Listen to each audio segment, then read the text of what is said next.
This is Your WavyOcho gonna react to how money ended Conor McGregor. the story of how money Money ended Conor McGregor's career.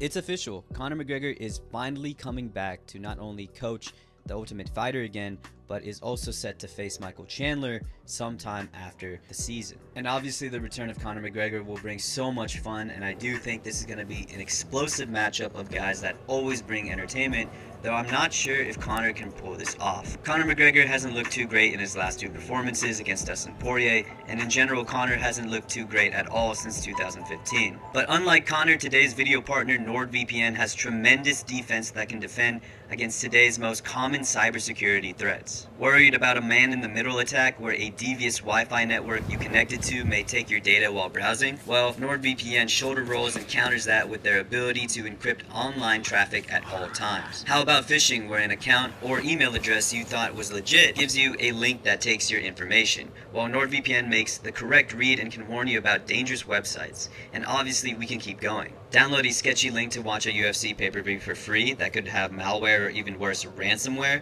that threatens to delete all your files unless you pay, while NordVPN's threat protection scans all the files you download and catches any malware or ransomware. NordVPN also protects against DDoS attacks and also possibly malicious ads. So as you can see, NordVPN's defense can defend against today's most common internet threats, and fortunately you can utilize this defense right now with an exclusive offer by using nordvpn.com/tjlovesfights. Guys, I've been a big proponent of VPNs as it lets me feel safe and secure as I browse the web. There's also so much more benefits.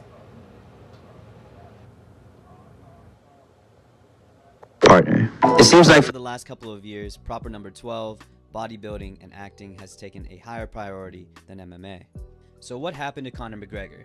What happened to the sport's biggest star? So obviously the rise and prime of Conor McGregor has been very well documented on the internet, and most of you guys, even casual fans, would probably remember how Conor rose to notoriety, so I'll try to keep this summary of his rise brief. Conor McGregor was a huge star in Cage Warriors, which is a UK/Irish fighting organization, and he had a huge debut against Marcus Brimage for his first fight in the UFC. Conor would win in dominant fashion as he went on to TKO Marcus Brimage in the first round at just over a minute. He earned $60,000 because of his KO performance, and he gave us the iconic 60 G's, baby! Conor McGregor would go on to beat big names at featherweight such as Max Holloway, Dustin Poirier, and Chad Mendes. During this rise, Conor McGregor would explode in popularity due to his incredible striking performances, along with his iconic trash talk and cocky attitude. Though Conor McGregor would really take himself to the next level when he was set to face Jose Aldo. I think a lot of casual MMA fans forget how great Jose Aldo really was in his prime. At the time, Jose Aldo was undefeated in the UFC. He was also the UFC's first featherweight champion and also the WEC champion before the UFC bought out WEC. And he's still considered one of the greatest featherweights of all time and also one of the greatest fighters, period. So what Conor McGregor did to this absolute legend is probably one of the most recognizable and iconic moments in UFC history. Conor McGregor, even before the fight started, completely annihilated Jose Aldo at press conferences, and this trash talk still remains some of the greatest trash talk. Conor McGregor always been a cocky nigga, bro. Conor McGregor been a cocky nigga, bro. Like, I really don't watch his fights. I really don't, but like, I'll be watching like his, like, you know, press. I'll be watching like some of his press conferences and shit. Like, I seen him on the social media, on the gram, and he also a fly nigga too. I ain't gonna hold you. He a fly nigga. ever seen in combat sports. And obviously this trash talk worked, as Conor McGregor would iconically knock out Jose Aldo in 14 seconds to get the one. He squashed him. He squashed that nigga. 145-pound belt. Conor McGregor would go on to have two iconic fights against Nate Diaz. In the first, Conor would lose via rear naked choke, though in the second, Conor would redeem himself in a very close war via decision. Conor would then top off this year and ultimately his prime with an incredible and masterful performance against Eddie Alvarez and win the UFC lightweight title and become the sport's first double champion. And by this time, Conor McGregor was by far the UFC's biggest star and also was the most paid star at that. By this point, Conor McGregor had made an estimated just over $21 million in total UFC earnings, which doesn't just include the guaranteed fight purse, but also any bonuses and sponsorship deals. Obviously, this is a ton of money for any UFC fighter or any athlete, period, but this type of money would not even compare to his next fight. Conor McGregor would pull off another seemingly impossible feat by jumping into another completely different sport in boxing and face one of its greatest in Floyd Mayweather. The unconfirmed guaranteed fight purse for Conor McGregor in this fight was $30 million, which was almost $9 million more than all of his total career earnings in the UFC. Though Conor McGregor would go on to lose this fight, Conor McGregor got spanked. Did bad against Floyd Mayweather. He would sell that. Went out bad. Damn. Once Floyd got him, Floyd started violating Conor. No funny shit. Breaking him up. Hell out of this fight. along with Floyd Mayweather, and this resulted in this event being the second most bought pay-per-view event of all time. It's also rumored because of the pay-per-view buy bonus. And that Mayweather and Pacquiao fight was disappointing, bro. I ain't gonna lie. That match was disappointing. Like, I ain't gonna lie. The first time I watched it in entirety, bro. I watched that Mayweather and Pacquiao fight in its entirety, bro. And that shit was mad disappointing, bro. I'm not even gonna hold you. There was nothing exciting about that fight. I ain't gonna lie. Along with sponsorships, Conor McGregor actually took home closer to $99 I wanted somebody to get knocked out. million at the end of the event. Though this was huge for Conor McGregor financially, for a lot of fans, we mark this point in time in which Conor McGregor's career would take a downturn. Following this fight, Conor McGregor would kind of take a break from fighting altogether, and because he was stalling the UFC lightweight division, he was stripped of his title. Following this, at UFC 223, Khabib Nurmagomedov and Al Iaquinta were set to fight for the now vacant lightweight title. And obviously, Khabib would win in a very dominant decision over Al Iaquinta and become the UFC's new lightweight champion, setting up a huge fight between him and Conor McGregor to really see who is the best lightweight in the world. And obviously this event would go on to be legendary. It would be the UFC's biggest event in terms of pay-per-view buys, and everything leading up until and including the fight was absolutely iconic. From the memorable name-calling and trash-talking in press conferences to the iconic neck crank finish, and also Khabib jumping out of the octagon to fight Dylan Dennis, this would mark the most memorable UFC event of all time. Though for Conor McGregor, this would probably mark the end of his UFC career, or at least his UFC prime. Conor McGregor would take a big hiatus as he did not fight in 2019, though he would continue to grow his brand of Irish whiskey called Proper No. 12 that he started in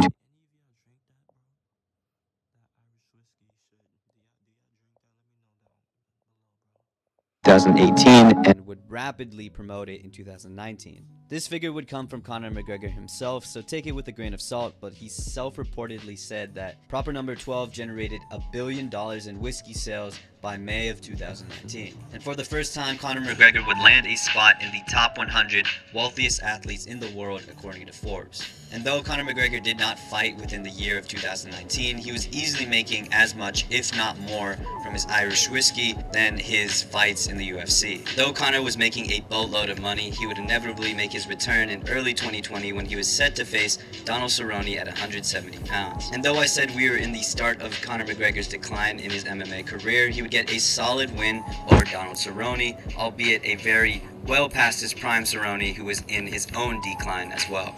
Though the win would spark a lot of interest in Conor McGregor returning to the sport, possibly permanently, and maybe have a revival in his MMA career. But unfortunately for Conor McGregor fans, any hopes for a second win in Conor's career was immediately crushed when he faced Dustin Poirier in their second bout. We really didn't see the toll Conor took from taking long layoffs from fighting at a high level in the UFC during the Donald Cerrone fight, but you could really see it during the Dustin Poirier rematch. Instead of taking his usual wide karate stance that he used in his prime to be so fluid in his striking, he opted for a very tight traditional boxing guard, that again made him less fluid and less creative in his striking. And with this traditional boxing stance, Dustin Poirier was easily able to pick apart Conor McGregor with his own boxing. And for the first time in Conor McGregor's career, he would be TKO'd brutally by an onslaught of punches by Dustin Poirier, and this would mark one of the worst losses in Conor McGregor's career. Though Conor McGregor would immediately try to get this loss back, when in the same year, just about 6 months later, he was set to fight Dustin Poirier for a third time. And though it was short-lived, Conor McGregor showed glimpses of his old self as he was much wider in his stance, he was throwing much more kicks, and his striking overall just looked like Conor of old. Though unfortunately for Conor, this moment was abruptly ended as he broke his leg as he was falling back to the cage. Nah, bro. It's a leg. And subsequently, This would end the fight due to doctor's stoppage. But even with these two big L's that he took from Dustin Poirier in the same year, 2021 would still mark Conor McGregor as the richest athlete in the world according to Forbes, mainly due to his widely successful Proper Number 12 brand. So even though he was sidelined from MMA due to his injury, he was still making, again, a boatload of cash because of the Proper Number 12 brand, and because of this, he would take on other ventures. Conor would get into his Arnold phase as he was rehabbing his leg and got reportedly up to 195 pounds and just looked like a complete bodybuilder. During this time, Conor also got into acting and is set to star in the Roadhouse remake alongside Jake Gyllenhaal, and admittedly, I'm very excited to see this film. And all the while, he was continuing to make millions and millions of dollars off of the Proper Number 12 brand. Which brings us to today. Though I respect Conor McGregor coming back to the sport and trying to take a guy like Michael Chandler in his first fight back, I still question his true motivations for fighting. See, Conor McGregor was at his best when he was in a state that we call hungry Conor. During this time when Conor McGregor was truly hungry and truly motivated, it was very evident in press conferences and interviews that he had so much to prove, and it was an absolute historic spectacle to see Conor McGregor actually prove the things he said he was going to do. So let me leave you with this clip to show you what I'm talking about. And that gold belt is around my waist. And my mother has a big mansion. And my girlfriend has a different car for every day of the week. And my kids have everything they ever want. Then it will pay. Then I'm happy I lost my mind. And every time I watch that clip, it gives me goosebumps because Conor did exactly what he said he was going to do. And this video might seem like I have a negative sentiment when it comes to Conor McGregor, but his prime was one of the greatest primes I've ever seen out of any combat sports fighter, as he continued to say what he was going to do and actually prove it. Now that we've come to the end of his career, he has really nothing to prove. Now that he has the money that he always has strived for in interviews and press conferences, I just don't see a hungry, motivated Conor coming back anymore. Though with all of that being said, I'm still very excited to see him fight Michael Chandler, and who knows, maybe he'll have a second win in his career. What do you guys think? Okay, that's the vid. So yeah, bro, let me know what y'all think about Conor McGregor, bro. Like, damn, what else would I say? Was y'all fans of him? Was y'all not? Let me know, bro. Like, let me know, is y'all fans of Conor McGregor? Was he not? Like, was he nice with the hands? Cause me personally, I never really watched him fight in the octagon. Like, I don't really watch UFC like that. I don't watch UFC really. I don't watch it. But so yeah, bro. Let me know what y'all think about Conor McGregor, bro. Make sure y'all like, comment, subscribe. Y'all know the vibes. With it, you should know you are.